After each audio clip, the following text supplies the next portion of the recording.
Viewers, কেমন আছেন সবাই? আজকে আলোচনা করব যে পৃথিবী পৃষ্ঠের কোনো স্থানের অবস্থান কিভাবে আমরা নির্ণয় করব। অর্থাৎ ল্যাটিটিউড এবং লংগিটিউডের মাধ্যমে পৃথিবী পৃষ্ঠের কোনো স্থানের অবস্থান নির্ণয় করা আমরা জানব। তো অবস্থান নির্ণয় করার জন্য আমাদের প্রথমেই গুগল ম্যাপস অ্যাপটিকে ওপেন করতে হবে। তো গুগল ম্যাপ অ্যাপটিকে আমরা প্লে স্টোর থেকে ইনস্টল করতে পারবো। এই গুগল প্লে স্টোরে আমরা চলে গেলাম, সেখান থেকে আমরা গুগল ম্যাপ অ্যাপটিকে ইনস্টল করব। GOOGLE Google map, MAP Google map অ্যাপটিকে আমরা ইনস্টল করে নেব প্রথমে। তো গুগল ম্যাপটাকে আমরা ইনস্টল করা যেহেতু আছে, তাই এটাকে ওপেন করছি। ওপেন করে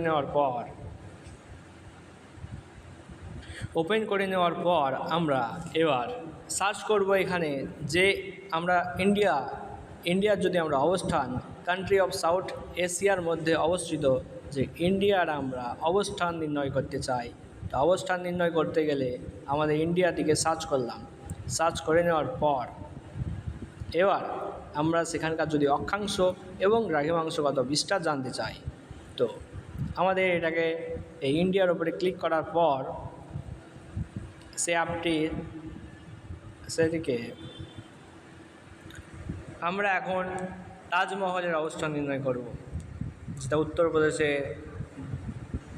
আগ্রায় অবস্থিত। তো আমরা তাজমহল সার্চ করছি।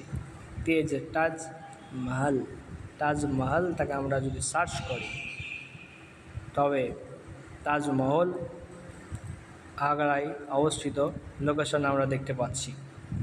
এই তাজমহলের আমরা যদি অবস্থান নির্ণয় করতে চাই, তো অবস্থান নির্ণয়ের ক্ষেত্রে আমরা এই তাজমহলের উপরে ক্লিক করব এবং এখানে নিচে সব কিছুই লক্ষ্য করা যাচ্ছে, কবে সময় ওপেন হবে, কটার সময় ক্লোজ হবে, এবং সে অবস্থান আমরা এখানে দেখতে পাচ্ছি যে 27.17 অর্থাৎ 27 ডিগ্রি 17 মিনিট এটা উত্তর অক্ষাংশ এবং 78 ডিগ্রি 04 মিনিট এটা হচ্ছে পূর্ব অক্ষাংশ। তো ওইভাবেই আমরা পৃথিবী পৃষ্ঠের যে কোনো স্থানের অবস্থান সহজেই নির্ণয় করতে পারব।